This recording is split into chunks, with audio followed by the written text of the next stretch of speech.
everyone, my name is Karen Long and this is Fast Beyond 40.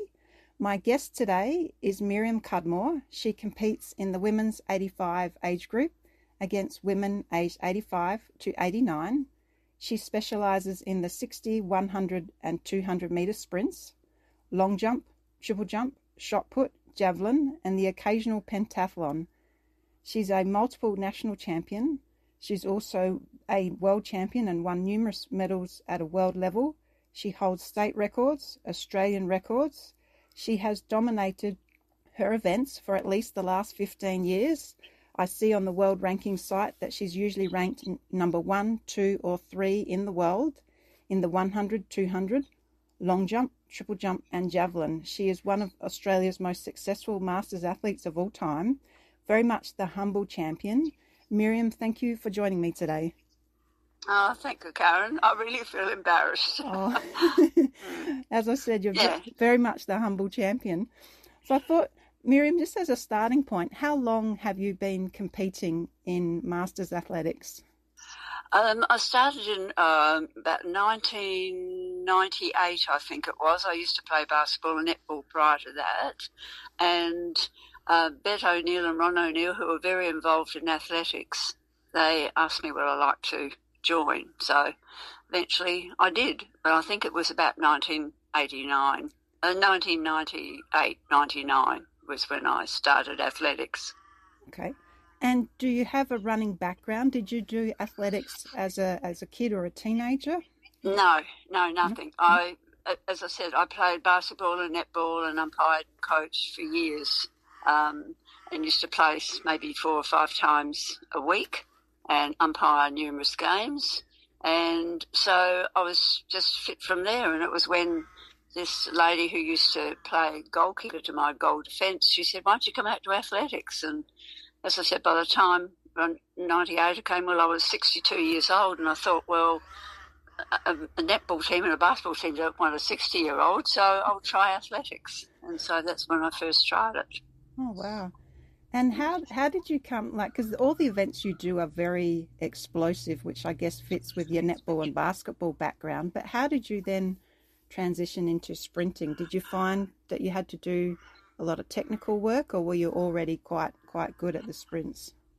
Well, I didn't. The group that I went out with, that I got in touch with, which was Anne Lang and Frank Rogers and those, well, I just said to Frank, what do I do? And he said, well, let's try 100, 200 and go from there. And the first competition that I did, one of the first ones was in Alice Springs, but prior to that, I'd done one at Adelaide, and I just went in everything. He wouldn't let me go on the one. He said, you might pull a muscle because you haven't done much sprinting or anything.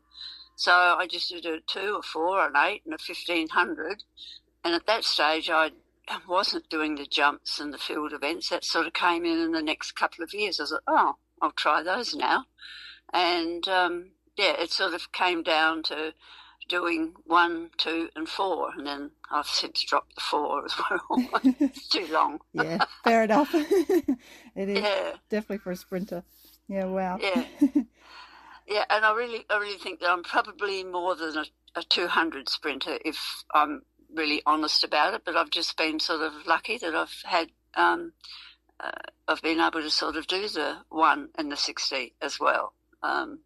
But I don't think anybody else is as old as me now, so there's only me. And I remember you saying to me years ago, it was at a competition in Adelaide. I can't remember when, it would be maybe 9 years ago. I remember sitting in the grandstand and you said to me, kid, at my age, it's about outliving the competition. And I thought, well, yeah, that's true, but you also have to be physically able to do what you do. And I don't know many people who are 88 that could still do what you do. So what do you think the secret is to your longevity? I just think continuing to do it. I can't think of anything else. I mean, I've just been very lucky. I've had very limited injuries along the way, and I train 3 times a week, have done right from when I first joined Frank and Anne. So I just think because I've just continued to do it and not get a lot of injuries. I don't know. And I just sort of added the others. I think when I went to Alice Springs, they had a games up there and I entered 9 events and got gold in 8. And I tried. It was the first time I tried javelin and the first time since school, I suppose, when you messed around and did a triple jump or hop, step and jump, as they called it then. But I just added them to my, to do extra things, I think. Wow. So, yeah, and I've just been lucky. Yeah, because I've noticed that you've virtually had no time off in all the time I've known you for injuries, which is quite extraordinary. No. Yeah, I did pull a hamstring not long after I started athletics, and I can remember being out at Santos and thinking, when I pulled it, I thought, I should have stuck to basketball. But, yeah, that was virtually the only time I've done it, thank goodness. Yeah. Wow. And you said you train 3 times a week, so is that three running sessions, or what makes up those 3 sessions? Yeah, it was right up until probably the last couple of years. I've dropped Tuesday to do my running and jumping, to do my jumping and throwing, and just do sprinting or in the other 2 sessions. But yeah, prior to that, I just didn't really train for the field events. I just did 3 sessions of running on Tuesday, Thursdays and Sundays. So, Okay. And do you do any gym or strength work? No. No? And have you ever done that or never? I've been to a gym once for a short time, but no, I haven't. Wow. No, I've just gone out and did the programs, as I said, with the group 2 or 3 times a week. Wow. And I noticed that you do a little bit of plyometrics, because we used to have hurdles there and you'd be jumping over them. So yeah. Well, that was when with Paul we did those, but I don't think I could jump over them now. Yeah, not at that height.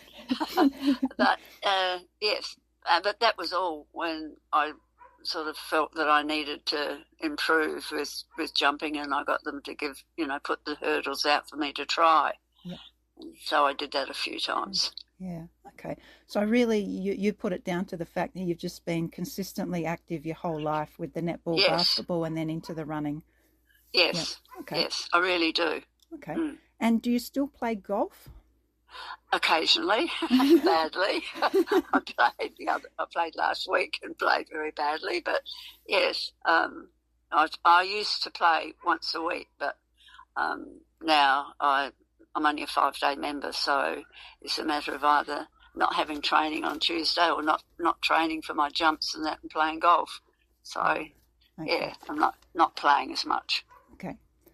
And what about food? Mim, do you do anything specific with your food? What do you eat what would be a regular day of food for you? Well, this morning, my breakfast is usually just cereal with yogurt and fresh fruit cut up with it, and lunchtime, I don't know, maybe some crosscuts or something. No, nothing at all. And maybe some meat and vegetables for tea in some way, or no, food is just not specific in any way, shape or form. Okay. All right. And what about when you were a kid? And I asked you this because of something that I read. What did you eat when you were growing up? Did you have homegrown food? Or... No, not very much at all, because, I come from a large family. My mother probably didn't have time to do gardening. And I was on a farm, so, we did have milk and cream and eggs from the farm, and also they killed if we needed a sheep, or no, it was mainly sheep, or a sheep my father would sort of kill. But no, nothing specific at all, and no. Okay. Very basic. Very basic. Okay. All right. And what would you consider to be your best achievement so far that you are the most proud of in your Masters Athletics career?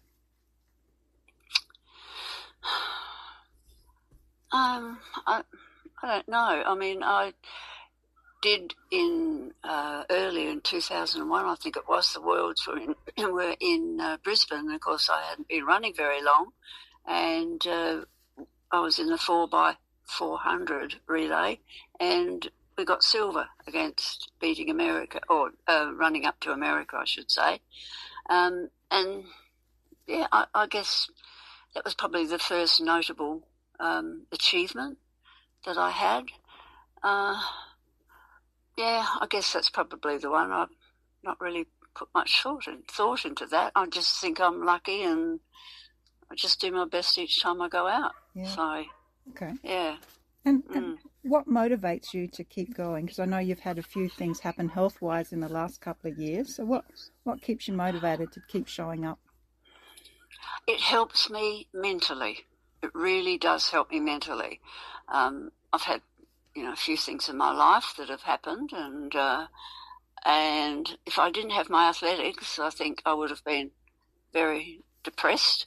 Okay. But the fact that you needed to go out and train with your group, and you'd go out there and train, and when you finished, you'd feel terrific. You'd feel a lot better.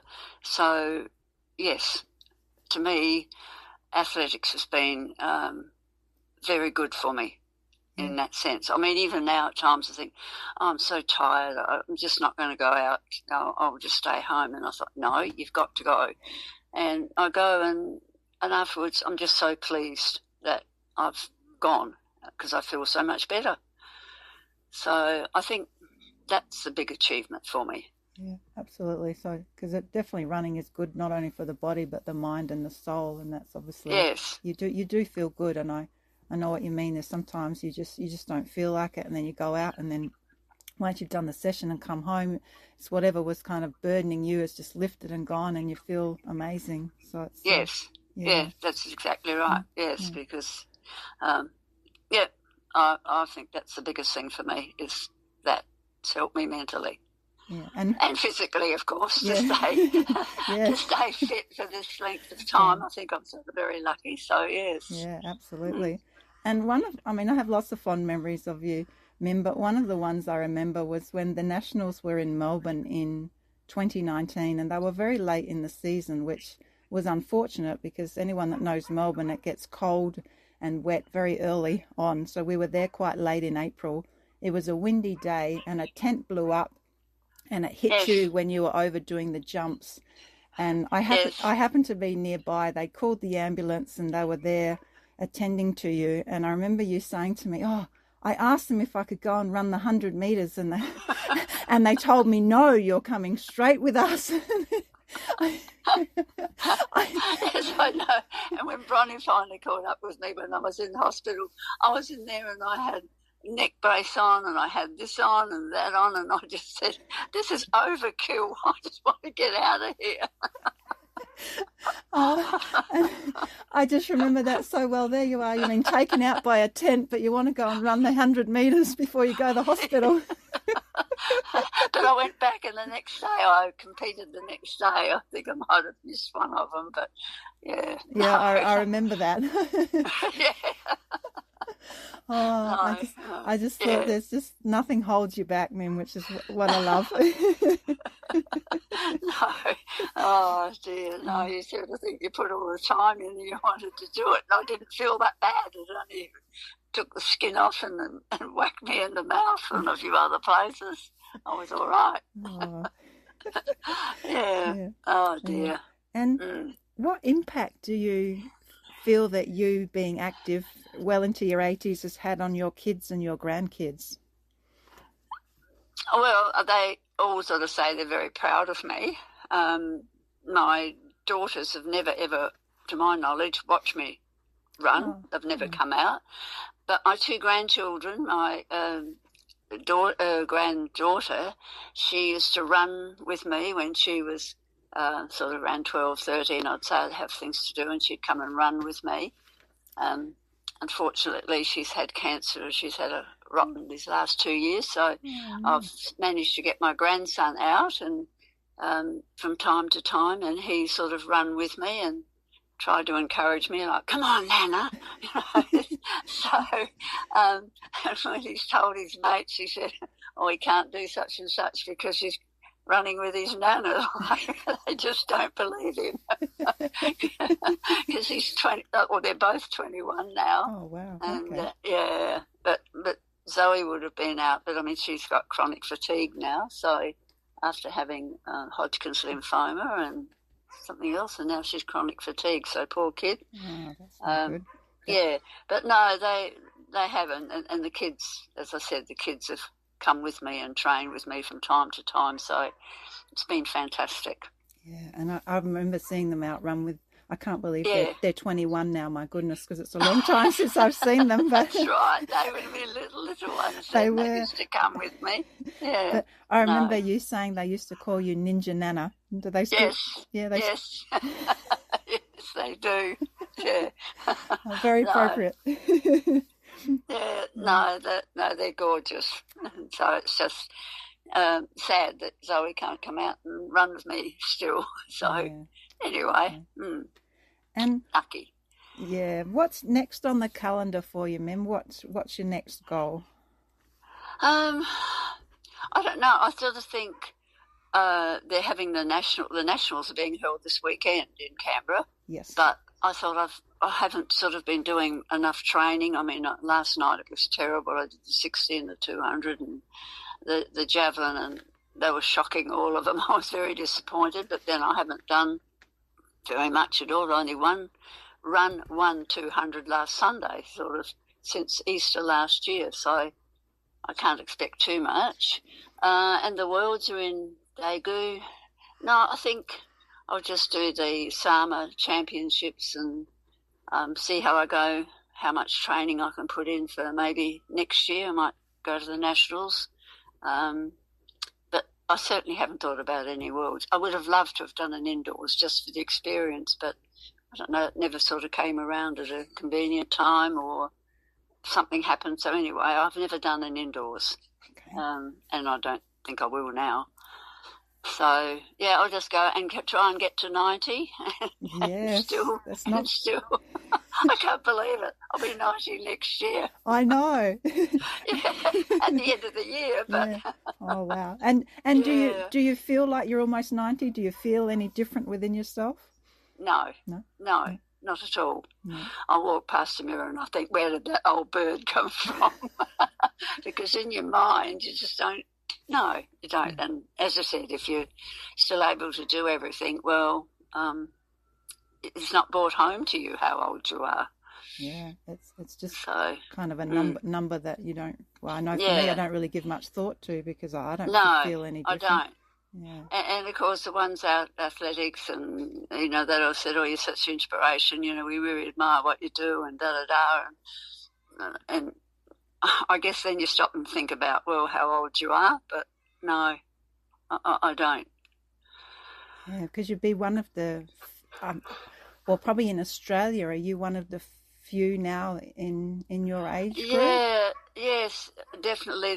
I know there's one lady that's competing in Canberra this year, but Flo, without being big-headed, I mean, I've met Flo a few times in competition, and yes, she's still, I could still beat her. Okay. And there really isn't anybody else. There's been the odd one turn up now and again, but then for whatever reason, there isn't. I thought there'd be another one in Canberra. I thought there'd be another one. She used to push me when I first started nationals, but I guess that's what happens, sickness or whatever, and there's nobody. I just don't know of anybody now. No, yeah, because you're really, to me, you're the standout. You're incredibly inspiring because from all, like I said, all the time I've known you, you've virtually had no injuries. You've always been out there year in, year out. You can give it your best shot. I've seen you get frustrated in training when you don't do a good shot because you're quite hard on yourself, but I feel that that's perhaps why you're so good because you always expect the best from yourself. Well, I've always done it, and I can remember early in the piece I used to get cross that the times were terrible that I didn't, and somebody said to me, have you looked at your age grading? And I said, what's that, you know? And they said, well, that gives you an idea.